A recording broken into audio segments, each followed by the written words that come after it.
वक्रतुंड महाकाय सूर्यकोटि समप्रभा निर्विघ्नं कुरु मे देव सर्वकार्येषु सर्वदा.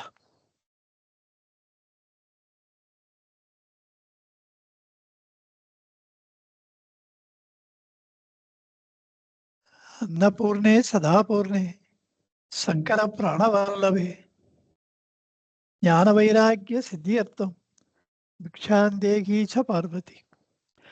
आभारपूर्वमहिमानम् आत्मानन्दप्रकाशकम् अरुणाचलक्षेत्रविहारं सद्गुरुं श्रीरमणं भजे. ज्ञानानन्दमयं देवं निर्मलस्फटिकाकृतिम् आधारं सर्वविद्यानां हयग्रीवमुपास्महे. ஆரறிவார் அண்ணல் பெருமையை ஆரறிவார் அந்த அகலமும் நீளமும் பேரறியாத பெருஞ்சுடர் ஒன்றின் வேரறியாமை விளம்புகின்றேனே. ஏகமக்ஷரம் ஹிருதி நிரந்தரம் வாசதே ஸ்வயம் லிக்யதே கதம். சாட்சாத் சர்வேஸ்வரனாகிய பகவான் ரமண மகர்ஷிகளுக்கு நமஸ்காரம். எந்த லோக மகாகுரு தன் இருப்பு உண்மை ஒன்றினால் மட்டுமே ஒரு மாபெரும் சித்தியை உருவாக்கினாரோ, அஷ்டமா சித்திகளும் அவரிடத்திலே அடங்கி ஒடுங்கி போய் கிடந்தனவோ,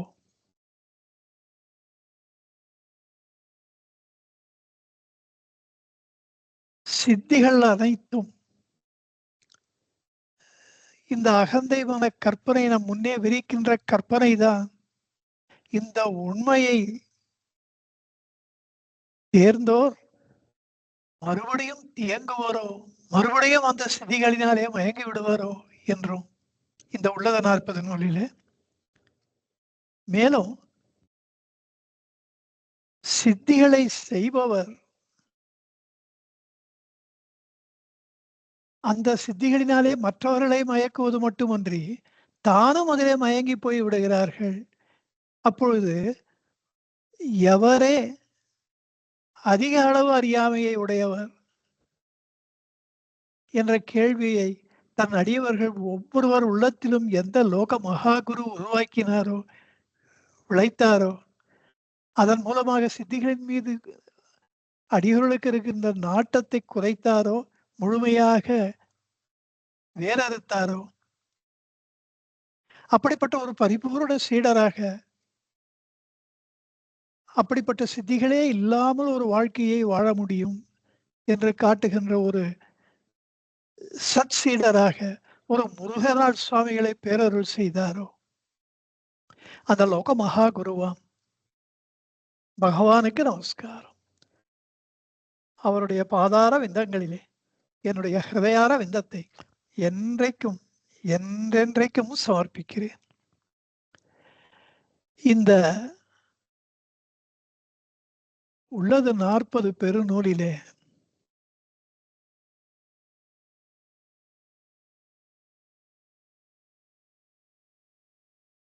ஒரு பாடல் குறள் வெண்பாவாகவும் மங்கள பாடல், பின்பு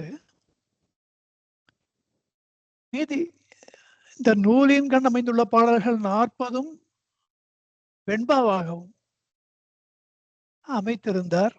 அதை கண்ணுற்ற காவிய கண்ட கணபதி முனிவர் இந்த உள்ள பொருள் உள்ளலைவன் உள்ளத்தே உள்ளபடி உள்ளதே உள்ளல் உணர் என்ற அந்த 12 வரிகள் மாத்திரம் மங்கள வெண்பாவாக இருப்பதை பார்த்து இதையும் ஒரு 4 வரிகள் கொண்ட வெண்பாவாக அருள வேண்டும் என்று கேட்டுக்கொண்டதன் பேரில் அதை மாற்றி அமைத்தார். பின்பு அதிலே ஒரு காப்புச் செய்யுள் மங்களச் செய்யுள் என்றால் ஒரு இறைவனுடைய பெயர் இருக்க வேண்டுமே, இதுல இல்லையே.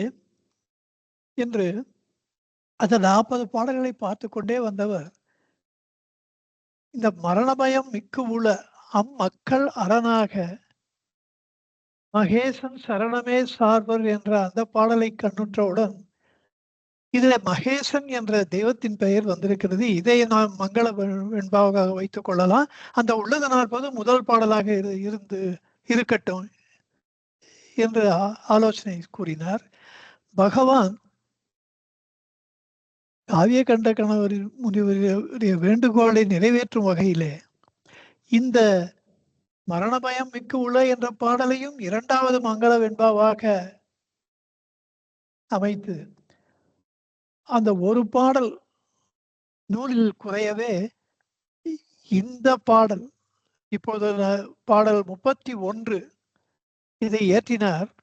இதை கருத்தினுடைய ஒரு கோர்வைக்காக அந்த கருத்து தொடர்ச்சிக்காக இதை 31வது பாடலாக சேர்ந்தார். இதுல இந்த 31வது பாடல்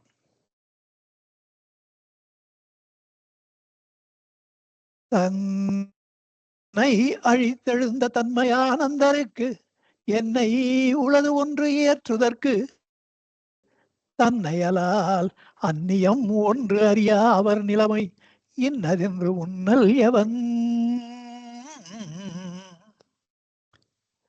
இதுல சென்ற பாடலிலே தான் அதாவது நான் என்கின்ற ஒன்று கிளைத்து முளைத்து எழுகின்றது, அதுதான் பூரண பொருள் என்று சுவானுபூதியிலே அந்த ஆன்மானுபூதியை உறுதிபட விளக்கினார். அந்த ஆன்மானுபூதியை அந்த சுவானுபூதியிலே தனக்கு கிடைத்த அந்த ஆன்ம அனுபவத்தை இந்த பாடலில் எடுத்த எடுப்பிலேயே தொடர்கிறார். இதுல அந்த அனுபவம் அவருக்கு எப்படி இருக்குன்னா, தன்னை அழித்தெழுந்த தன்னை என்று இங்கே சொல்வது அகந்தையை சொல்லுகிறார். ஆகவே அகந்தை அழிந்தவுடன் அந்த சாதகன் ஆன்ம ஞானத்தை விட்டு தன்மயானந்தராக பிரகாசிக்கிறார். அப்போ அதனால்தான் தன்னை அழித்தெழுந்த தன்மயானந்தருக்கு என்கிறார். அங்கே தன்மயமாக அந்த ஞானி இருக்கிறார், தன்னிலையிலே நிலை பெற்றிருக்கிறார். அந்த தன்னிலை மகா ஆனந்தமாக அவருக்கு பேரின்பமாக அவருக்கு அனுபவப்படுகின்றது. அதனால தான் தன்மயானந்தர் என்ற வார்த்தையை சொல்லுகிறார். பின்பு இந்த அடுத்த வரியிலே தன்னை அழித்தெழுந்த தன்மயானந்தருக்கு என்னை உளது ஒன்று ஏற்றுதற்கு என்கிறார். இதை கொஞ்சம் யோசிச்சு பார்க்கும் பொழுது அகந்தை இருந்த வரையில முழுக்க முயற்சி, அதிதீவிரமான ஒரு முயற்சியை கை கொண்ட அந்த சாதகர் அகந்தை அழிந்து ஆன்மானுபூதி அனுபவிக்கும் பொழுது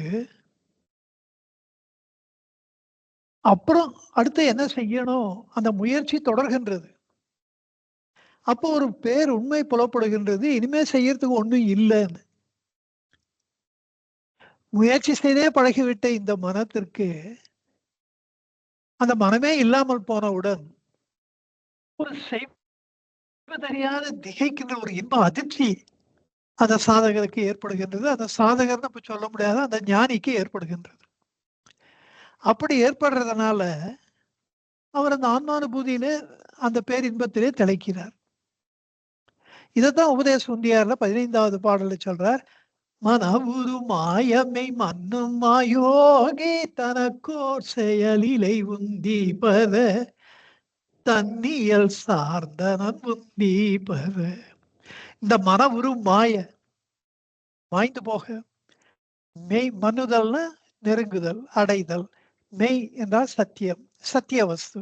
இந்த சத்தியான்ம வஸ்துவை நெருங்கி அதனோடு ஒன்று கலந்த யோகின்றது இங்கே ஞானி. தனக்கோர் செயலிலை, ஏன் இங்க யோகம்னு சொன்னார்னா, யோகி ஒரு காரியத்தை செய்து கொண்டே இருப்பவர். அது விட்டவர தொட்டவர.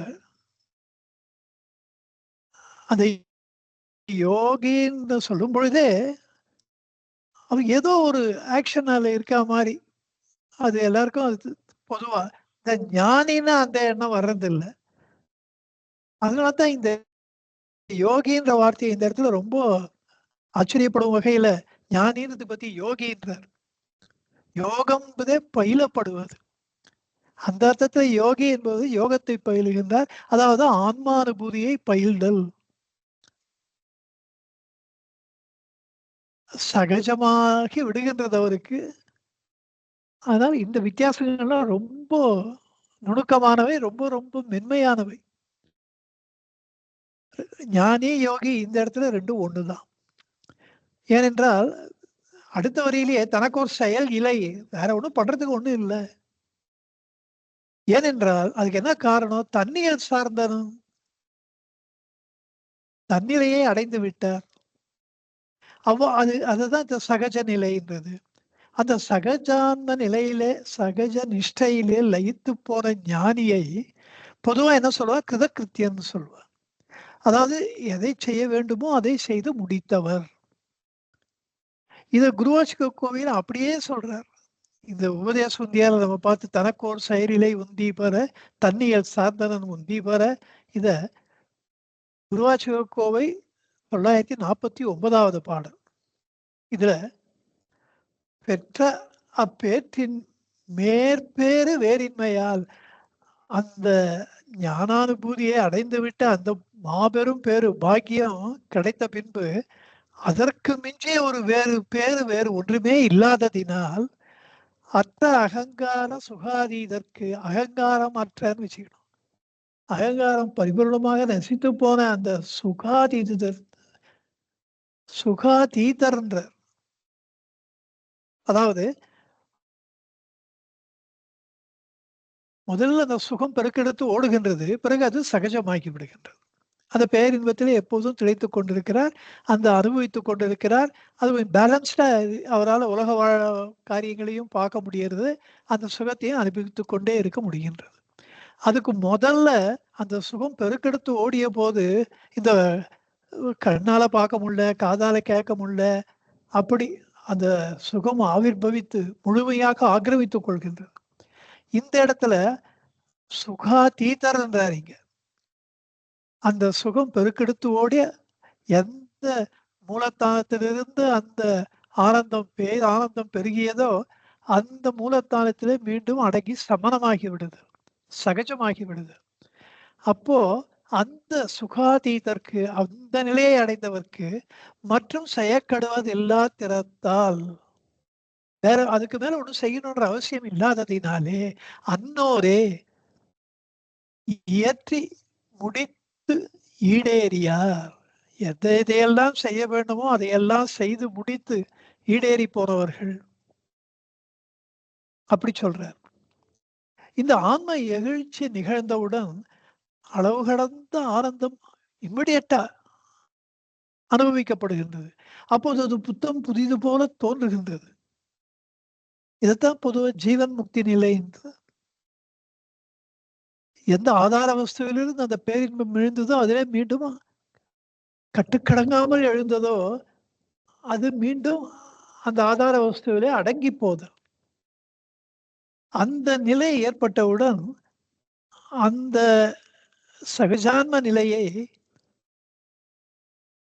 ஆனந்தம்னு சொல்றதை விட ஆனந்தாதீதம், துரியம்னு சொல்றதை விட துரியாதீதம்.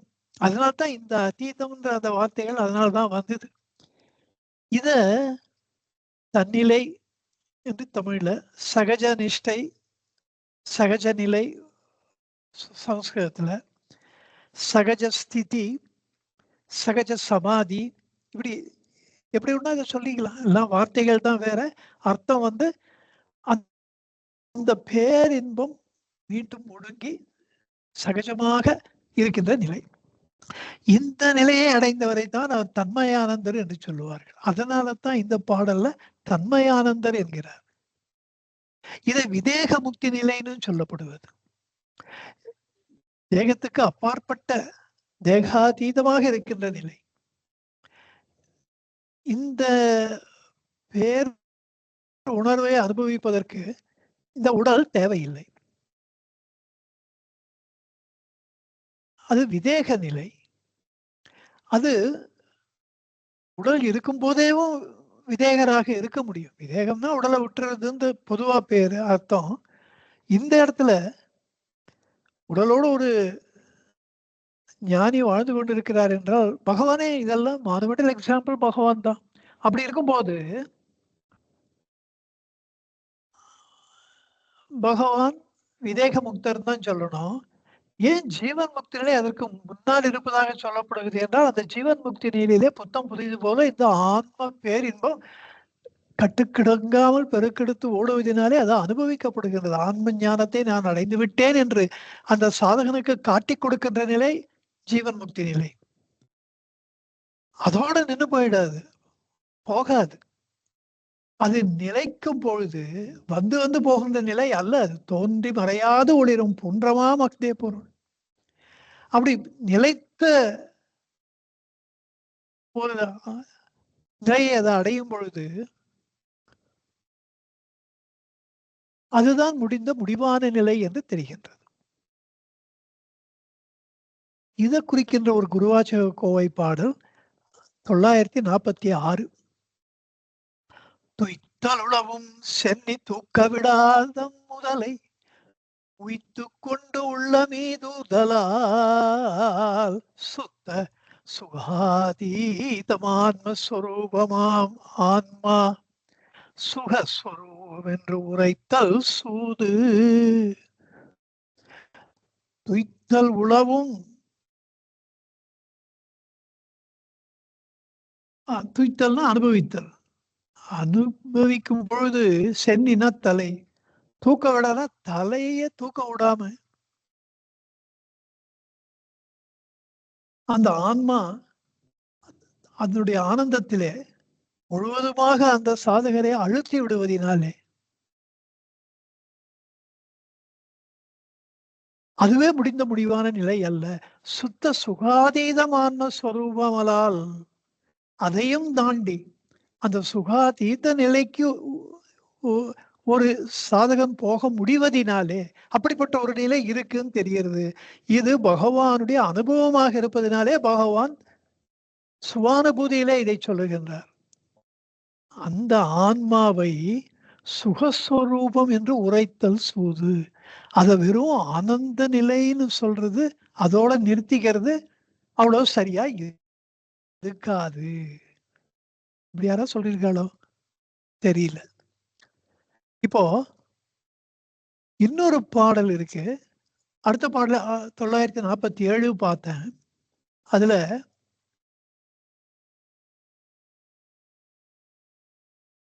செய்வதை இந்த நிலையை அடைந்து விட்டவர், துரியாதீத நிலையிலே, சுகாதீத நிலையிலே, சகஜ நிலைக்கு, ஜீவன் முக்தி நிலையிலிருந்து விதேக முக்தி நிலைக்கு சென்று விட்டவர். இந்த இடத்துலதான் பிரக்ஞானம் பிரம்மா என்று சொல்லப்படுகின்ற நிலை. பிரக்ஞானம் அது பேர் உணர்வு. அந்த உணர்வு இன்பமாக இருக்கின்றது. ஆனா அது இன்பம் ஒன்றையாக இருப்பதில்லை, இன்பமும் அதிலே கலந்திருக்கின்றது. இந்த ஒரு சிறிய ஒரு வித்தியாசம் ஜீவன் முக்தி நிலைக்கும் விதேக முக்தி நிலைக்கும் இருப்பதினாலே இது ஜீவன் முக்தி நிலை, முடிந்த முடிவான நிலை. அது பெனல்டிமேட் ஸ்டேட், இது அல்டிமேட் கடைசியா நிலை. இது பிரித்து சொல்லப்படுது. இல்லைன்னா இந்த இரண்டு வார்த்தைகள் தோன்றியே இருக்காது. Vedantic parlance, these two words would not have come into existence. ஜீவன் முக்தன், விதேக முக்தன் என்று. இந்த விதேக முக்தனுக்கு அதுக்கு மேல செய்யறதுக்கு என்ன இருக்கு? ஒண்ணும் இல்லை. அதத்தான் இந்த 947வது பாடல் கூறுகின்றது. அன்னதே தான் என்றவான் மாவை ஆய்ந்து உணர்ந்தால் இன்னுமே அந்த மெய் பேரறிஞன் பின்னமாம் எந்த நுகர்ச்சியை யாருக்கா இச்சித்து சிந்தை பறிவெய்துவான். அன்னதே தான் என்ற ஆன்மாவை ஆய்ந்து உணர்ந்தால் இந்த இறுதி நிலையாகிய சகஜான்ம நிலைதான் தன்னுடைய உண்மையான இயல்பான நிலை என்று ஒருவன் உணர்ந்து விட்டானேயானால் பின்னுமே அந்த மெய்ப்பேரறிஞன் என்கிறார். அதுக்கப்புறம் அந்த மெய்மை உணர்வாக ஒளி வீசுகின்ற அந்த பேரறிஞன், அவரு அறிஞன்னு சொல்ல, பேரறிஞன். ஞானின்றதுக்கும் மேல பெரிய வார்த்தை இது, பேரறிஞர், மூதறிஞர், பேரறிஞர். இதெல்லாம் அவரு அப்படிப்பட்டவரு பின்னமாம் எந்த நுகர்ச்சியை பின்னப்பட்டு இருக்கின்ற மத்த எல்லா ஏதோ இந்த உலகாதி விஷயங்கள்ல எதை ஆசைப்பட்டாலும் அது பின்னப்பட்டவை. அபின்னமாக இருக்கின்றது ஒண்ணுமே இல்லை இங்க. அப்படி பின்னமாம் எந்த நிகழ்ச்சியை, எந்த பின்னப்பட்டு விட்ட இந்த நிகழ்ச்சிகளிலே, இந்த விஷயாதி சுகங்களிலே எதை யாருக்காக இச்சித்து தனக்கு இச்சிப்பது என்பது இல்லவே இல்லை. பின்ன வேற யாருக்கோசரம் அவர் ஆசைப்பட போறார்? பண்ணி அது நம்ம கிடைக்கலையேன்னு சிந்தை பறிவெய்துவார், அதற்காக துக்கப்படுவார், கவலைப்படுவார், அது கடைசியே ஆனோன்னு முயற்சி பண்ணுவார். இதெல்லாம் ஒண்ணுமே இல்லையே அப்படின்னு கேட்கிறார். அதனால இந்த ஞானிக்கு மெய்ஞானின்றதே ஒரு மிஸ்னமர். ஞானி மெய்மை வஸ்து தான் ஞானி. உண்மையை உணர்ந்த மெய்ஞானின்னு சில பேர். அதுல பொய்ஞானி மெய்ஞானிலாம் இருக்கானா? ஞானின்னு அவர் மெய்மை சத்தியஸ்வரூபர் ஞானி. அப்படிப்பட்டவர். அதனால அவரை பத்தி என்ன சொல்றாருன்னா நித்திய திருப்தர்ன்னுவார். எப்போதும் திருப்தி அடைந்தவராக இருக்கிறார். அது ஒரு பேர் அவருக்கு. இததான் அந்த தன்மையானந்தர் என்பதனாலே இவ்வளவு விஷயங்களை பகவான் நமக்கு சொல்ல விரும்புகிறார். இதுல சுகம் துக்கம் ஆகிய இரட்டைகளுக்கு அப்பாற்பட்டது இந்த பரமாத்மா வஸ்து. ஆன்ம பேரின்பம் எழுந்தாலும் கூட அந்த ஆன்ம பேரின்பம் சமணமாதல் இருக்க, அப்படிப்பட்ட நிலை அது சாதாரண சுக துக்கங்களுக்கு அப்பாற்பட்டது பேரின்பம்னு சொல்லப்படுவதை போல அந்த பேரின்பம் ஜீவன் முக்தி நிலை என்றால் அது அடங்கிய நிலை ஜீவன் விதேக முக்தி நிலை. இப்போ இந்த சுக துக்கங்களை கடந்து இந்த ஞானி இருப்பதினாலே, அதிலே அவர் ரமித்து இருப்பதினாலே, அறிவு அறியாமையும் அற்றது அறிவாமே என்றார். அப்போ இந்த அறிவு அறியாமை ரெண்டும் இரட்டைகள்ப்பா, அது விட்டுணும், அதை தாண்டி போனோம்னா, தாண்டி போனா எதை அடைகிறாய்? எகைன் அறிவாமே. வேற வார்த்தை இல்லை டிஸ்கிரைப் பண்றது. ஞான அஜானங்களை தாண்டி போனால் கிடைப்பது ஞானம். அது என்ன ஞானம்? ஆத்ம ஞானம். அப்படித்தான் அதை வேறுபடுத்த முடியும் வார்த்தைகள். அப்படி அந்த ஆத்ம ஞானத்திலே இப்போ இன்னொரு டவுட் வரலாம். இது ஜீவன் முக்தி நிலையில பெருசா பேர் இன்பம் வருது, அப்புறம் விதேக முக்தி நிலையில அந்த இன்பம் எல்லாம் அடங்கி போடுறது, அப்புறம் ஒண்ணுமே இல்லை. அப்படி இல்லை. அது அந்த பேரின்பம் அடங்கவே அடங்காது. அதுக்கு என்ன அர்த்தம்னா, the ஞானி will not lose his balance. பகவான் அந்த பேலன்ஸ் போயிடுத்து. 10 வருஷத்துக்கு முதல்ல அவரால் எழுந்துக்க முடியல, கண்ணை திறக்க முடியல, சாப்பிட முடியல, எழுத முடியல, பேச முடியல. அதெல்லாம் நடந்திருக்கே. அப்படியெல்லாம் பார்க்கும்போதுதான் நமக்கு அப்படிப்பட்ட நிலை நம்மளால ஒரு கான்செப்சுவலைஸ் பண்ண முடியாது. அப்படி ஒரு நிலை இருக்கு. அந்த நிலை உண்மையான அந்த பரம சுகாதீத நிலை எப்படி இருக்குன்னா, துக்க கலப்பே இல்லாமல் இருப்பதினாலே அது இன்பமாக இருக்கின்றது. அந்த நிலையிலே ஞானி இஸ் டோட்டலி பேலன்ஸ்ட். நான் இப்ப இந்த பேலன்ஸ்டு சொல்ற வார்த்தைக்கு அர்த்தமே வேற.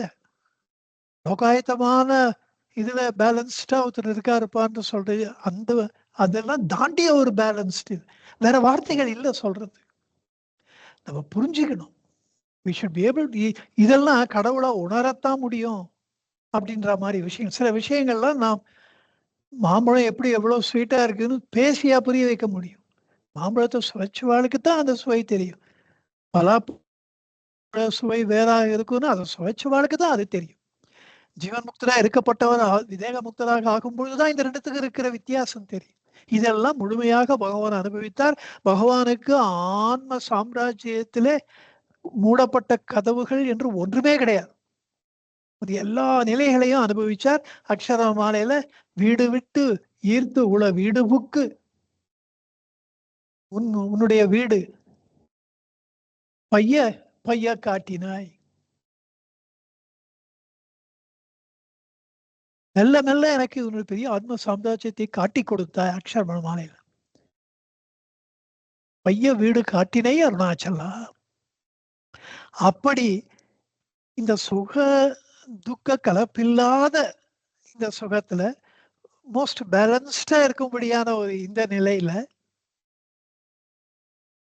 இந்த ஞானி அந்த ஆன்ம இன்பத்திலே ரமித்து இருக்கிறார்.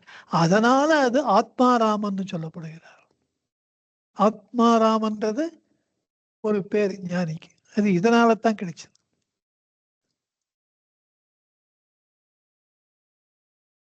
இன்னொன்னு 954 இந்த குரூப் ஆஃப் பாடல்கள் இந்த விஷயத்தை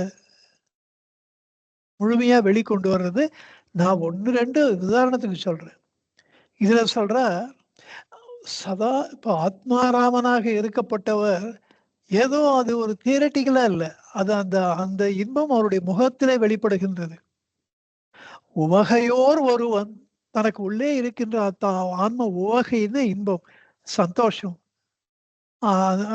பேர் ஆனந்தம், அதை ஓர்பவராக இருக்கிறார். தன்னுள் உவப்பவன் தட்சிணாமூர்த்தி சுவாமி பற்றி சொல்றது. அந்த தனக்கு உள்ளே ஸ்வாத்மாராமனாக இருக்கிறார். கடிமுகத்தன் அந்த ஆனந்தத்தை முகத்திலே வெளிப்படுத்துவராக இருக்கிறார். அப்படியெல்லாம் பகவான் இருந்து காண்பித்ததுனாலதான் அடியவர்கள் மறுபடியும் மறுபடியும் அவரை நோக்கி ஓடி வந்தார்கள். அவர் சன்னதியில அந்த சுகத்தை அவர்கள் அனுபவித்தார்கள். அந்த சுகம் அந்த சன்னதியிலே அந்த சுகம் பெருகி பெருகி வருகின்றது. It is not titillating your 5 senses. ஐம்புலங்களுக்கும் தாண்டி அப்பாற்பட்டு உங்கள் இதயத்தை போய் தொட்டு அந்த இதயத்தை பிரகாசப்படுத்தி அறிவொளி ஊட்டி சந்தோஷப்படுத்துகின்ற ஒரு உண்மையான இன்பம் அந்த இன்பம். அதனால தான் அதை நோக்கி அடியவர்கள் ஓடி இன்றைக்கும் அந்த அந்த அருணாச்சலத்துக்கு ஏன் அவர்கள் ஓடி வந்து கொண்டிருக்கின்றார்கள்? அந்த இன்பத்தை அனுபவிப்பதற்குத்தான். இத இன்னொரு பாட்டு 954 மங்களமாம் தன் சொரூபம் சோதிக்கில் வாழ்வுடு அவங்களம் அங்கு இல்லை அறவே தமங்கம் என்று மல்லாததனூட புத்தியால் அழுங்கள் பொல்லாத மோக புணர்ப்பு. மங்களமாம் தன் சொரூபம் சோதிக்கில். மங்களம்னா ஆஸ்பிஷியஸ்னஸ், முழுக்க முழுக்க பரம மங்களமாக திகழ்கின்ற ஒரு அந்த ஸ்வரூபம். ஆன்மாவுக்கு ஸ்வரூபம்னு ஒரு பேர், ஸ்வரூபானுபூதின்னு சொல்றது. சோதிக்கில்னு அதை ஆலோசித்து பார்த்தால், அதை விசாரித்து பார்த்தால், அது என்னன்னு ஆலோசனை செய்து பார்த்தால் அங்கே அமங்கலம் இல்லை அறவே. அங்கே அமங்கலமானது இன்ஆஸ்பீஷியஸா கொஞ்சம் கூட அங்கே இல்லவே இல்லை. அதனால அது மங்களம் என்று சொல்லப்படுகின்றது. அந்த அமங்கலம் என்பது இல்லாமை அங்கே உணரப்படும். எப்போதும் நாம் இல்லவே இல்லாத இந்த உடம்பினுள் தேகத்தில் இந்த அகந்தை மனம் அழுந்துவதினாலே அகந்தை மன மயக்கத்தார் அந்த அகந்தை மன அறிவை தேகத்தினுள்ளே அழுத்தி விடுகின்றார். ஊடு ஆகம் புத்தியால் அழுங்கள் பொல்லாத மோகப்புணர்ப்பு. இந்த மோகப்புணர்ப்பினாலே அகந்தை ஏதோ ஒரு சிச்சட கிரந்தி போல ஒரு முடிச்சு போடுவதினாலே நமது உணர்வை அங்கே தேகத்திலே அழுத்தி விடுவதினாலே எல்லா விதமான அமங்கலங்களும் நேர்கின்றன. அதனால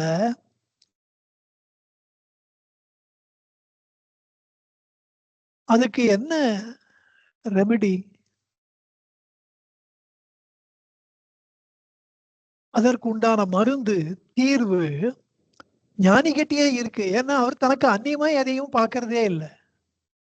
அதனால எப்படி அவருக்கு அந்நியத்தையே பார்க்கலன்னா எப்படி அவரு மனம் மறுபடியும் அகந்தையா மனமாக மாறும்? அது எப்படி உடலிலே போய் அழுந்தும்? அதுக்கெல்லாம் வாய்ப்பே இல்ல. அததான் அடுத்த வரியில சொல்றார். தன்னையலால் அந்நியம் ஒன்றும் அறியா அவர் நிலைமை இன்னதென்று உன்னலவன்.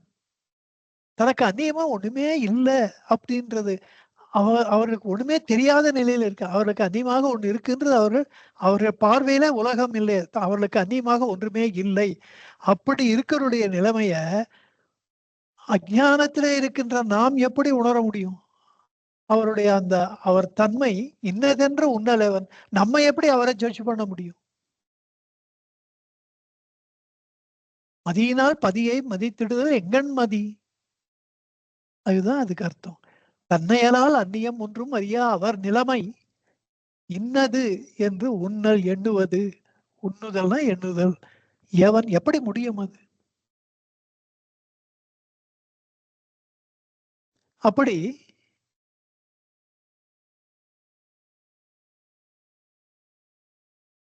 இந்த ஞானிக்கு அந்நியமாக ஒன்றுமே இல்லை. அவர் உணர்வதே இல்லை அப்படின்றது பரிபூர்ணமா இந்த மாதிரி உன்னலெவன் அப்படின்னு எஸ்டாப்ளிஷ் பண்ணிட்டு அவருடைய சுவானுபூதியில அவரும் அப்படித்தான் இருக்கிறார். அப்படி பகவான் சொல்றார். அதுல இன்னொரு கருத்து உள்ளூர ஊறி கிடக்கின்ற ஒரு மறைமுக அத்தியாத்ம பொருள். தனக்கு அந்நியமா ஒண்ணுமே இல்லாத இருக்கப்பட்ட ஞானி என்ன காரியத்தை செய்தாலும் செய்யாதவராகிறார். ஏனென்றால் எல்லா காரியங்களையும் செய்ய வேண்டியதெல்லாம் அவர் செய்து முடித்து விட்டதுனாலே அவர் மறுபடியும் எதையும் செய்ய வேண்டிய அவசியம் இல்லாததினாலே அவருக்கு அந்நியமாக ஒன்றுமே தோன்றாமல் இருப்பதினாலே அவர் என்ன செஞ்சாலும் செய்யாதவராகி விடுகிறார். அவர் செய்கின்ற காரியங்களுடைய வினைப்பயன்கள் பாவ புண்ணியங்கள் அவரை ஒட்டுவதில்லை. அப்படி பாவ புண்ணியங்கள் அவரை ஒட்டலைன்னா அந்த காரியத்தை செஞ்சு என்னன்னா செய்யாட்டா என்ன? செஞ்சாலும் ஒண்ணுதான் செய்யாட்டாலும் ஒண்ணுதான். செய்யாமல் இருந்தால் எப்படி இந்த வினை பயன்கள் பாவ புண்ணியங்கள் ஒருவரை ஒட்டாதோ அப்படி இந்த ஞானிக்கு பாவ புண்ணியங்கள் ஒட்டலைன்னா அந்த பாவ புண்ணியங்களுக்கு மூலமாக அவர் செய்த காரியங்கள் மட்டும் அவர் செய்ததா எப்படி ஆகும்? அதனால தான் ஞானி முற்றிலும் அகர்த்தா என்று மதிக்கப்படுகிறார். இது ரொம்ப புரிந்து கொள்வதற்கு கடினம் என்பதனால தான் அவர் நிலைமை இன்னதென்று உன்னல்யவன். ஞானியினுடைய நிலையை நம்மால் எப்படி புரிந்து கொள்ள முடியும்? நம்ம ஸ்டாண்டர்டை வச்சு அவர் தப்பு பண்றாரு, சரியா சொல்லல, இந்தமாதிரிலாம் பேசுறது நியாயமாகாது, சரியா இருக்காது. ஏன் அந்த ஞானிக்கு இதெல்லாம் ஒட்டல? அவர் காரியங்களை செய்தாலும் ஏன் அந்த பாவமோ புண்ணியமோ ஒட்டல அப்படின்னா உதாரணத்தை அவர் நான் யார் அருண்மொழி தொகுப்புல கொடுத்திருக்கார். இச்சா சங்கல்பமின்றி எத்தனமின்றி, அதாவது இச்சைனா விரும்புதல், சங்கல்பம்னா நான் இப்படிதான் பண்ணுவேன்னு சங்கல்பம் பண்றது, இது எத்தனம் பிரயத்தனம் முயற்சி இதெல்லாம் ஒண்ணுமே இல்லாமல் எழுந்த ஆதித்தன் சூரியன் தோன்றுகிறான். அந்த சன்னதி மாத்திரத்திலே காந்தாக்கள் அக்னியை கக்குவதும் தாமரை மலர்வதும் குளத்திலே நீர் வற்றுவதும் போது விஞ்சோண்ணிய உலகோ தத்தன் காரியங்களில் பிரவேசித்து சூரியன் மறைந்தவுடன் அடங்குவதும் ராத்திரி வந்தா ஓய்வு,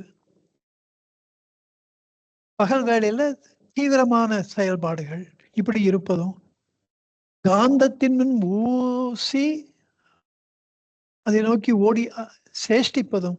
ஊசி சும்மா இருக்க முடியாது. காந்தக்கல் போய் காந்தக்கல் ஒன்றும் பண்ணல, இந்த ஊசி தான் போய் சேர்ந்துக்கிறது. அதை போல அந்த சூரியன் எழுவதினாலே சூரியனுக்கும் இதுக்கும் எந்த சம்பந்தமும் இல்லை. இவ்வளவு காரியங்களுடைய பலாபலன்கள் சூரியனை ஒட்டுவதும் இல்லை. அப்படி சூரியனுடைய சாநித்திய விசேஷம் இவையெல்லாம் நடக்கின்றன. அதை போல ஞானியினுடைய சாநித்தியம் மாத்திரம்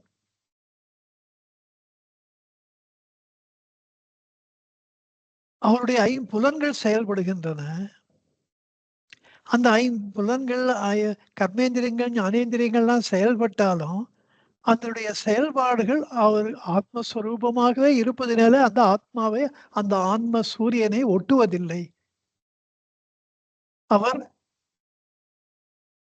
அவருக்கு என்ன ஒரு சங்கல்பம் எதுவும் கிடையாது, இச்சை கிடையாது, அவருக்கு என்ன முயற்சி கிடையாது.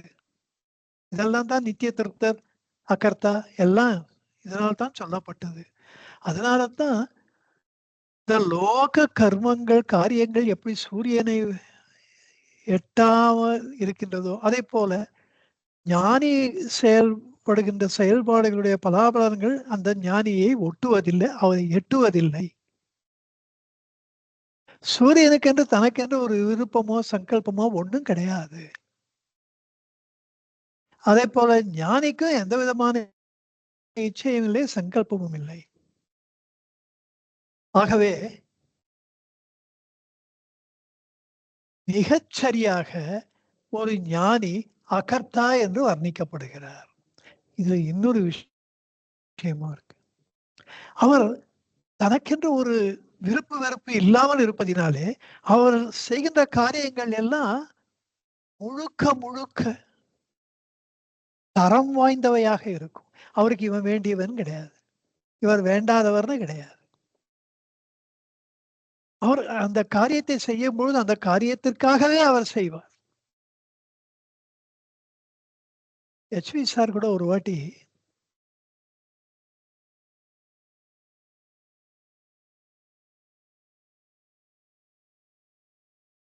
ஒரு பாடம் நடத்தும் பொழுது இதுக்கு ஒரு உதாரணம் இப்ப எனக்கு ஞாபகம் வந்தது. அது சொன்னா தான் இந்த பாடலுக்கு அர்த்தம் முழுமையாகும். இப்பதான் தோணித்து என்னமோ அது நழுவி போயிடுத்த அப்படின்னு அதை யோசிச்சு உட்காந்துருந்தார். பரவாயில்ல சார், அடுத்த பாட்டு போலாம் சார் அப்படின்னா, அது மாதிரி எப்படி பண்ண முடியும்? அடுத்த பாட்டுக்கு போயிட்டாள்னா இந்த பாட்டுக்கு என்ன அது தோணித்தோ அது வராமையா என்ன போயிடும்? நான் அடுத்த பாட்டுக்கு போகமாட்டேன், இது வந்தாதான் நான் அப்படின்னு வச்சுட்டா அந்த சங்கல்பம் வச்சுட்டா தானே அது நம்மளுக்கு தோணும் அப்படின்னார். நான் சொன்னேன், சார் அந்த நிறைய இன்டர்பிரேஷன்ஸ் கொடுத்துட்டீங்க, எனக்கும் இந்த பாடலுக்கு அர்த்தம் புரிஞ்சு போச்சு. நீங்க சொல்ல விரும்புவது ஒரு உதாரணம் தானே, அது இப்போ கொஞ்சம் ஞாபகம் வரலன்னா பரவாயில்லையே சார், தோணாட்டா கூட அது போய் எதுக்கு சார், ஏன் சார் நீங்க கஷ்டப்படுறீங்க, அப்படி அப்படி ரொம்ப ஸ்ட்ரெயின் பண்ணிக்க வேண்டாமே. அவங்க ஏஜுக்காக, அப்போ அவருக்கு 94 வயசு என்னமோ, எதுக்கு சார் சிரமப்படுறீங்க? அதனால நான் சொன்னா அந்த உதாரணம் சொல்லலன்றது எனக்கு தெரியுமே, உங்களுக்கு அது தோணலன்னா அதுக்கு காரணம் இருக்கு. பட் எனக்கு அந்த உதாரணம் சொல்லலன்றது எனக்கு தெரியுமே, அந்த குறைய நான் எப்படி அனுமதிக்க முடியும்? அப்படித்தான் ரொம்ப பெரியவாள்லாம் யாரும் கவனிக்க போறது இல்ல, வில் ஜஸ்ட் பாஸ் ஆன், அது மாதிரி போமாட்டாவா. அந்த காரியத்தை ஒரு காரியத்தை செஞ்சா அந்த காரியத்தை முழுமையை கருதி அவர்கள் செயல்படுவார்கள். அது ஒரு அற்புதமான குணம். அப்பதான் அந்த காரியம் பர்ஃபெக்டா இருக்கும். அதுல இருக்கிற 1, 2 குறை யார் கண்ணிலையும் படாது. யாருக்குமே தெரிய போறது இல்லையே சார் அப்படின்னா, எனக்கு தெரியறதே அப்படி. அது ஒரு பெரிய சிலை வடிச்சவர் அப்படிதான் சொன்னாராம். இது இந்த சின்ன ஒரு ஒரு விரல்ல இருக்கிற அந்த நரம்பு தெரியல, அது அது அது வரவழிக்கணும். அது யாருக்கு மற்ற எவ்வளோ நரம்பு அது கையில தெரியறது, இது ஒன்னே ஒன்று தானே, இது யாருக்கு தெரிய போறதுன்னு எனக்கு தெரியுது. அதுதான் பர்ஃபெக்ஷன். அப்படி ஏன் பகவான் வந்து காட்டுல போனா ஏதாவது கொம்பு கடிச்சதுன்னா அதனால சீவி பாலிஷ் பண்ணி பர்ஃபெக்டா ஒரு காரியத்தை பண்ணா அவ்வளோ பர்ஃபெக்டா பண்ணணும். இன்னொருத்தர் அதை கவனிக்கிறாரேன்றதுக்காக இல்ல. நமக்கு நம்மளுடைய திருப்திக்கு நம்ம பண்ணணும். இப்படி நெறைய சிறுவர்களுக்கெல்லாம் அவர் நெறைய பாடம் சொல்லிக் குடுத்துருக்கார். அவ புத்தகங்களுக்கெல்லாம் வாங்கி பைண்ட் பண்ணி குடுத்துருக்கார். சமையலறையில போய் சாம்பார், சட்னிலாம் பண்ணுவா. டேஸ்ட் பாப்பார் நல்லா இருக்கான்னு. இவருக்கு டேஸ்ட் எல்லாம் இவரு கிடையாது. இவர் சாப்பிடும்போது எல்லாத்தையும் ஒண்ணா கலந்து சாப்ட்டுருவாரு. இவருக்கு ருச்சி கிச்சி எல்லாம் கிடையவே கிடையாது. ஆனா அடியோ ஒரு அந்த சாம்பார பண்றோம். இவ்வளோ பேர் சாப்பிட போறா. அது கொஞ்சம் நல்லா இருக்கணும். We should do our best. இப்படி எந்த காரியத்தை செய்தாலும் பகவான் பண்ணும்பொழுது, அதுல ஒரு நேர்த்தி, ஒரு அளவு கடந்த ஒரு தரம் அப்படியே பளிச்சிடும். அவர் கையெழுத்து கூட நீங்க பார்த்தேன்னா, முத்து முத்தா இருக்கும். அவ்வளோ அழகா இருக்கும் அந்த கையெழுத்து பார்க்கறதுக்கு. இப்பேற்பட்டவர நம்ம எப்படி சொல்லுவோம்? என்ன சொல்லணும் நியாயமா? இவர அக்கர்த்தானா சொல்ல முடியும். இவர் மகா கர்த்தான்னு சொல்லணும். இதெல்லாம் அவர போற்றுபவர்கள் நெறைய இருக்கா, தூற்றுபவர்களும் இருந்திருக்கிறார்கள். அவர் பெருமை தெரியாதவா? அப்படிப்பட்டவரு. ஒரு முறை குஞ்சு சுவாமிகள் வந்து உங்கள பத்தி இப்படிலாம் அத சொன்னார். இன்னார் இப்படி சொன்னார். அந்த மகாராஜா அப்படி சொன்னார். அப்படின்னப்போ, பகவான் சிரிச்சுண்டே குஞ்சு சாமிகள் சொன்னார் ஒரு முறை. இந்த உள்ளது 40 38வது பாட்ட காமிச்சாராம். அது என்னன்னா, "தானன்றி யார் உண்டு? தன்னைத்தான் யார் என் சொலின் என்? தன்னைத்தான் வாழ்த்துகினும் தாழ்த்துகினும் தான் என்ன? தான் பிறரென்று ஓராமல், தன்னிலையில் பேராமல், தானென்று நின்றிடவே தான்." அதாவது, தானன்றி யார் உண்டு? தான் தான் என்று தழைத்துக் கொண்டிருக்கின்ற பரமாத்ம வஸ்துவா பரமாத்ம வஸ்துன்னா வேற ஒண்ணு அப்படி இல்ல அது. நம்ப தான். அதனாலதான் தானன்றி யார் உண்டுன்றார். நம்மள விட்டா வேற என்ன இருக்கு? அந்நியம் இல்ல. தன்னைத்தான் என் சொலினும் யார் என் சொலினும் என். யார் என் சொலின் என். நம்மள யார் தூற்றினால் என்ன? போற்றினால் என்ன? யார் என் சொலின் என். என்ன சொன்னாலே என்ன? தன்னைத்தான் வாழ்த்துகினும் தாழ்த்துகினும் தான் என்ன? நம்மள நம்மளே புகழ்ந்துட்டா என்ன? இகழ்ந்துட்டா என்ன? நம்மள நம்மளே ஒஸ்தியா சொல்லிக்கிறதுக்கும் இண்டல்ஜிங் இன் செல்ஃப் பிட்டி. நம்மள நம்மளே குறைச்சு பேசிக்கிறதுக்கும் இதுக்கெல்லாம் என்ன அர்த்தம் இருக்கு? உண்மை நிலை எப்படி இருக்குன்னா, தான் பிறரென்று ஓராமல்,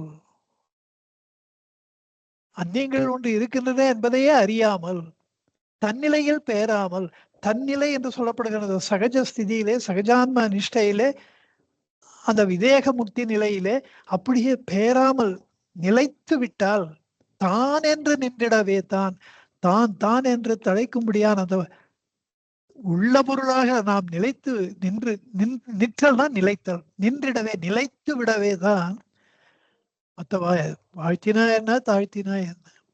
அதனால தான் தன்னை அழித்தெழுந்த தன்மையானந்தருக்கு என்னை உளது ஒன்று ஏற்றுதற்கு தன்னையலால் அந்நியம் அறியா அவர் நிலைமை இன்னதென்று உன்னலவன். இப்படி தனக்கு அந்நியம் இல்லாத ஒருத்தருடைய நிலைமைய நம்ம எப்படி புரிஞ்சுக்க முடியும்? அப்படின்னு சொல்லிட்டு, அந்த ஞானியினுடைய நிலைப்பாடுகளை எல்லாம் ஓரளவு நம்ம கண்முன்னே கொண்டு வந்து நிறுத்துகிறார். வாழ்த்தினா என்ன? தாழ்த்தினா என்ன? அவர் ஆத்மராமனாக இருக்கிறார், அகர்த்தாவாக இருக்கிறார், அதே சமயத்துல மகாகர்த்தாவாக இருக்கிறார். இப்படித்தான் அவர் கிரகஸ்தனா இருப்பார். இப்போ கிரகஸ்தனா இருக்கும், ஞானம் வருது. ஞானம் வந்துருத்து அப்படின்ட்டு நம்ம சன்னியாசம் வாங்கிக்க வேண்டிய அவசியம் இருக்கா என்ன? இப்ப சன்னியாசத்துல இருக்கோம். சில சன்னியாசிகள் கிரகஸ்தலா ஆறது உண்டு. சில பேரு யோகிராம் சுரத்குமார் மாரி இருக்கவா சுருட்டு பிடிக்கிறது உண்டு. தப்பான ஹேபிட் தான்.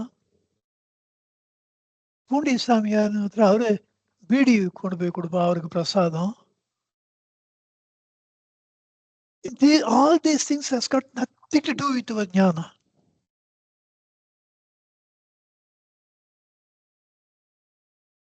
ஒரு ஞானி சந்நியாசத்திலிருந்து கிரகஸ்தாசிரமத்துக்கு வந்தாலும் தப்பு இல்லை, கிரகஸ்தாசிரமத்திலிருந்து சந்நியாசத்துக்கு போனாலும் தப்பு இல்லை. இதெல்லாம் எதுவுமே பண்ண மாட்டேன், ஏதோ இப்ப பகவான் என்ன கிரகஸ்தனா இருக்க வச்சிருக்கேன், நான் இருந்துட்டு போறேன்னாலும் தப்பு இல்லை. ஏன்னா ஏதோ நான் சன்னியாசம் வாங்கிட்டேன், அது நான் கல்யாணமே பண்ணிக்கல, இன்னும் இப்படி ஆயிடுத்து, தப்பு இல்லை.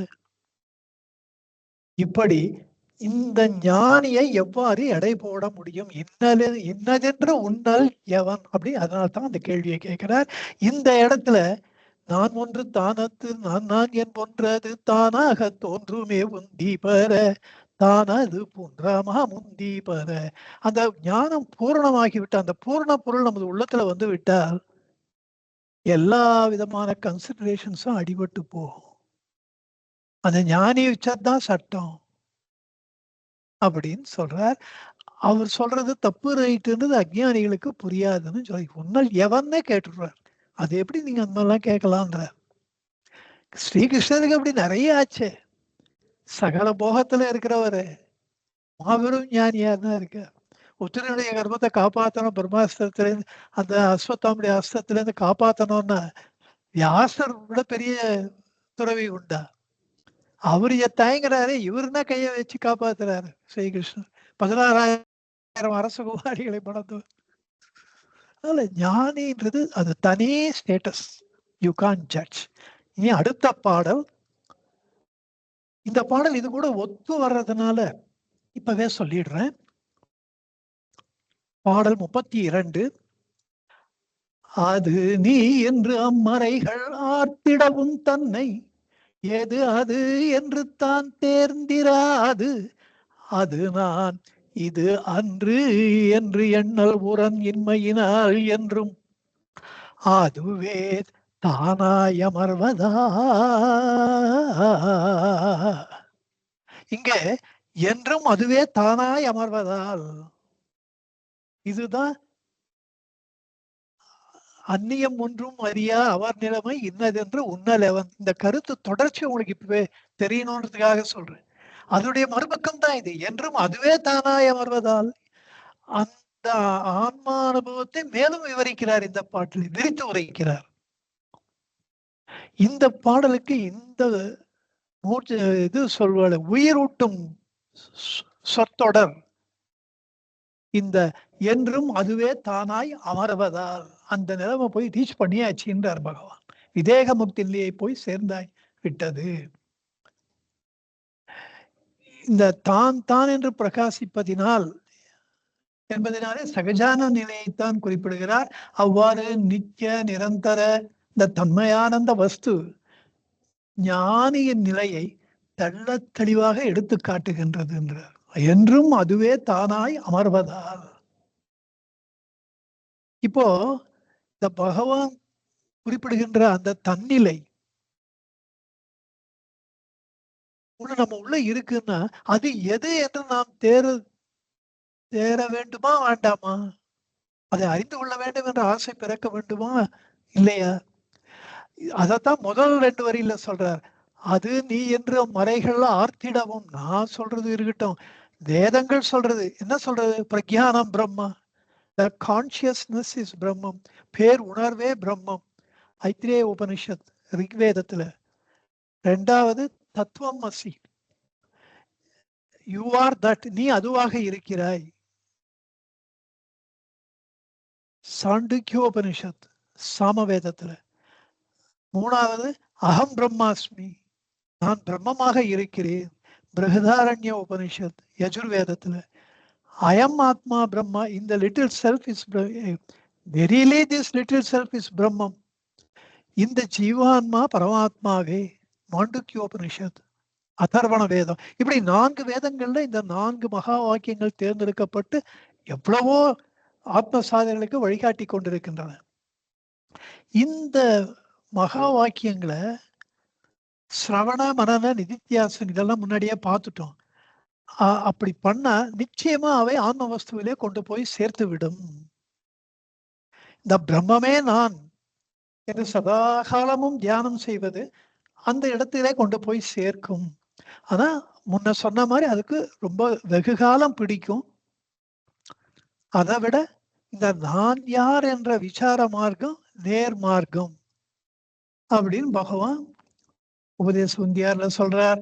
மனத்தின் உருவை மறவாது சாவ மனமென ஒன்றிலை உந்தி பெற மார்க்கம் நேர் ஆர்க்கும் இது உந்தி பெற என்று சொல்லுகிறார். பிறகு இந்த 4 மகா வாக்கியங்களும் நான் மறுபடியும் ரிப்பீட் பண்ண விரும்பல. ஒன்ன சொல்றேன், அகம் பிரம்மாஸ்மின்னு வச்சுக்கோங்களேன். அகம் பிரம்மாஸ்மின்னு அந்த வேதம் சொல்றதுன்னா நம்ம என்ன பண்ணணும்? அப்ப நான் பிரம்மம்னா அப்போ நான் யார்? அதுதானப்பா நீ சொன்ன. அது எது? அது நீ என்று மறைகள் ஆர்த்திடவும் தன்னை எது அது என்று தேர்ந்திடாது. அது எது நம்ம பார்க்க. அதுதான் இந்த பர்பஸ் ஆஃப் திஸ் மகா வாக்கியங்கள். இதுதான் தத்துவமசின்னா நான் அதுவா இருக்கணும், நீ அதுவா இருக்கிறாய்னா அப்ப நான் யார்? அதுனா அப்ப அந்த அது எது? அதுதான் மகா வாக்கியங்களுடைய உண்மையான நோக்கம். அதை டோட்டலா விட்டுவிட்டு அந்த மகா வாக்கியத்தையே தியானம் பண்றேன்னு ஆரம்பிச்சா அது சரியா இருக்குமா? இப்படி பொதுவா சாதகர்கள் இந்த மகா வாக்கியங்களையே தியானம் பண்ணிட்டு இருந்தா அது ஒரு பாசிவ் தியானம். That is not the purpose of that மகா வாக்கியாஸ். அது எதுன்னு அப்ப நம்ம விசாரம் பண்ணா that is a very active method. மகா வாக்கிய சிந்தனை தியானம் பாசிவ் தியானம். அது ஏன் அப்படி ஆறுது? அப்ப லட்சக்கணக்கில் கோடிக்கணக்கில் எல்லாம் அகம் பிரம்மாஸ்மின்னு தியானம் பண்ணிட்டு இருக்காங்க, தத்துவமசின்னு ஏதோ ஒண்ணு வச்சுன்னு பண்ணிட்டு இருக்காங்க. அது ஏன் அப்படி நடக்கிறதுன்னா அதுக்கு அர்த்தம் பின்னிரண்டு வரிகள்ல சொல்றார். அது ஏன்னா அது நான் இது அன்று என்று எண்ணல். நான் இந்த உடல் அல்ல, நான் பிரம்மமாக இருக்கிறேன், நான் பிரம்மம், அகம் பிரம்மாஸ்மி இப்படி சொல்றது எண்ணல். அப்படி தியானம் பண்றது உரன் இன்மையினால். அந்த தீரம்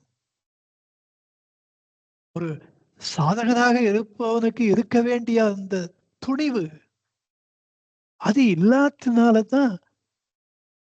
அந்த துணிவு நமக்கு நிறைய இருக்க, அதை நம்ம உபயோகப்படுத்திக் கொள்ள வேண்டாமா? அந்த துணிவை பகவான் நமக்கு கொடுக்கிறார். அந்த துணிவு நமக்கு இருக்கின்றது என்பதை அவர் நம்ம உணர்த்துகின்றார்.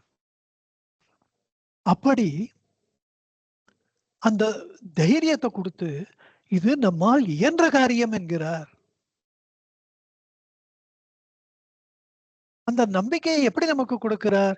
கடைசி வரியில என்றும் அதுவே தானாய் அமர்வதால் அந்த ஒன்றுதானப்பா என்றைக்கும் எப்பொழுதும் எஞ்ஞான்றும் தான் தான் என்று தழைக்கின்ற பரமாத்ம வஸ்துவாக உன் உள்ளத்திலே அமர்ந்திருக்கின்றது.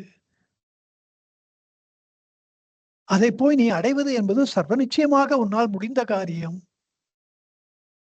இந்த எம்மார்க்கம் அதனினும் இம்மார்க்கம் மிக்களிது. இந்த நான் யார் விசாரத்தை செய்தால் சர்வ நிச்சயமாக நீ வெகு சீக்கிரத்திலே அதை போய் அடையலாம்.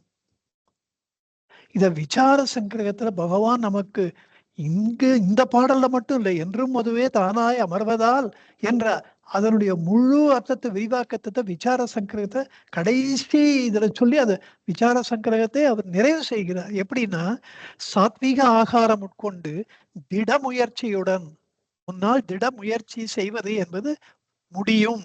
திட முயற்சியுடன் சர்வானத்துக்கும் ஏதுவான நான் என்னும் மனோவியாபாரத்தை நீக்கி விடுவது என்பது நம்மால் இயன்ற காரியம்.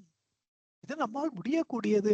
அவரே நம்மை இப்போ ஈஸ்வரனை போல, பராசக்தி போல, விநாயக பெருமான் போல, முருக பெருமான் போல இவர்களை போல எல்லாம் நான் எம்பெருமான் நாராயணனை போல, ஸ்ரீகிருஷ்ணரை போல இப்படியெல்லாம் ஒரு சரஸ்வதி தேவியை போல இப்படியெல்லாம் நம்ம ஒரு தாய் வயிற்றுல பிறக்காமல் அவர்கள் எடுப்பிலேயே தெய்வங்களாக இருக்கின்றார்கள். அவர்களால் ஆத்ம ஞானத்தை அடைய முடியும். நம்மை போன்ற யாராவது தாயின் வயிற்றிலே பிறந்து இந்த ஆத்ம ஞானத்தை அடைந்திருக்கின்றார்களா என்றால் ஸ்ரீ ராமபிரான் அதை அடைந்திருக்கிறார். இங்கே ரமணபிரான் அதை அடைந்திருக்கிறார். இவர்களெல்லாம் நம்ம நம்ம இட்ஸ் ஹைலி இன்ஸ்பைரிங். நமக்கு ஒரு பெரும் உற்சாகத்தை ஊட்டுகின்றார்கள். இது முடியக்கூடிய காரியம் என்ற ஒரு பெரும் தன்னம்பிக்கையை அவர்கள் ஏற்படுத்துகின்றார். ஒருத்தர் வெளிநாட்டுக்காரர் எங்க நாட்டுல எங்களுக்கு இந்த தெய்வ பக்தி எல்லாம் கிடையாது, ஏதோ உங்க நாட்டுல இருக்கிறவங்கள நான் பார்த்து பரமப்படுறேன். ஏன்னா அவர்கள் எல்லாருக்கும் தெய்வ பக்தின்றது தன்னிச்சையாகவே இருக்கு. இல்லாதையா 44 கோடி 50 கோடி மக்கள் போய் அங்க ஸ்நானம் பண்ணணும்னு பண்ற அந்த தெய்வ பக்தி உடம்புல ஊறி போயிருக்கு இந்த தேசத்துல. வினைகள்ன்றதை எல்லாம் நம்புறா. ஐயோ வினைகளை அழிச்சாதான் முக்தின்றதெல்லாம் நம்புறா. அந்த வினைகளை அழிப்பதுக்கு தான் அவ போய் அங்க ஸ்நானம் பண்றா. அத நம்புறாவா. அப்படி இருக்கப்பட்ட இந்த தன்னம்பிக்கை அந்த வெளிநாட்டுக்காரர் கேட்கும்போது எனக்கு கடவுள் பக்தியே இல்லை, அது ஒரு பெரிய சகாயம் எனக்கு இல்ல, எனக்கு உய்வு உண்டான்னு கேட்கிறார். அப்ப பகவான் சொல்றார், தெய்வ நம்பிக்கை ஒரு பக்கம் இருக்கட்டும், உனக்கு உன்னிடத்திலே தன்னம்பிக்கை இருக்கா?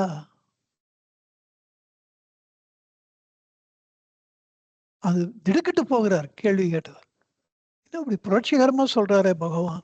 நான் ஏதோ அருணாச்சலேஸ்வரோட பக்தி பண்ணுன்னு சொல்லுவாருன்னு பார்த்தா, தெய்வ நம்பிக்கை ஒரு பக்கம் இருக்கட்டும், அதை பத்தி கவலைப்படாத. உனக்கு தேவைப்படுவது தன்னம்பிக்கை.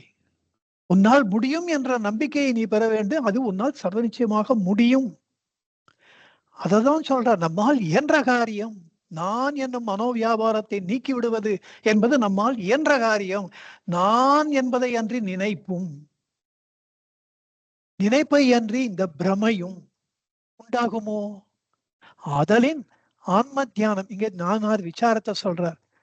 அனவரதமும் செய்து நீ மேன்மையாம் வீட்டின்பம் மேவு. இந்த வீடு பேரை உன்னால் அடைவது என்பது ஆகக்கூடிய காரியம். நீ மேவு அடைவாயாக, ஆன்ம ஞானத்தை எய்துவாயாக, ஆன்ம சாம்ராஜ்யத்திலே போய் அதோட குடிமகனாக சேர்வாயாக, நீ ஆன்ம வஸ்துவாக உன்னை அறிந்து கொள்வாயாக. இது உன்னால் இயன்ற காரியம். இதுதான் என்றும் அதுவே தானாய் அமர்வதால் என்கிறார். இப்படிப்பட்ட இந்த மகா குருவின் வார்த்தைகளிலே நம்பிக்கை வைத்து நாம் ரொம்ப உற்சாகத்தோடு தன்னம்பிக்கையோடு இந்த நான் யார் விசாரத்தை பயில்வோமாக. இதற்கு நாம் எல்லோருக்கும் அந்த பகவானுடைய அந்த பேரருளையே வேண்டி இந்த வகுப்பை நிறைவு செய்கிறேன். அடுத்து அந்த இன்டராக்டிவ் செஷன் அடுத்த வெள்ளிக்கிழமை நம் எல்லோருக்கும் ரொம்ப பிரயோஜனப்படுவதாக இருக்க வேண்டும் என்று பகவானை கேட்டுக்கொண்டு, பகவானை வேண்டிக் கொண்டு இந்த அளவிலே இந்த வகுப்பை நிறைவு செய்கிறேன். உங்க எல்லாருக்கும் நன்றி, நமஸ்காரம். நமோ ரமணாய, நமோ ரமணாய, நமோ ரமணாய, நமோ நமோ நமோ ரமணாய, நமோ ரமணாய, நமோ ரமணாய, நமோ நமோ. சர்வே ஜனா சுகினோ பவந்து, லோகா சமஸ்தா சுகினோ பவந்து, சர்வ சன்மங்களானி பவந்து. ஓம் சாந்தி சாந்தி சாந்தி. ஹரி ஓம் தத் சத், ஹரி ஓம் தத் சத், ஹரி ஓம் தத் சத். சார், ஒரு சின்ன சந்தேகம். வகுப்பை பத்தி இல்லை, இது வேற ஒரு இது கேட்கலாமா? ஆன்மீக பத்தி இதுதான்.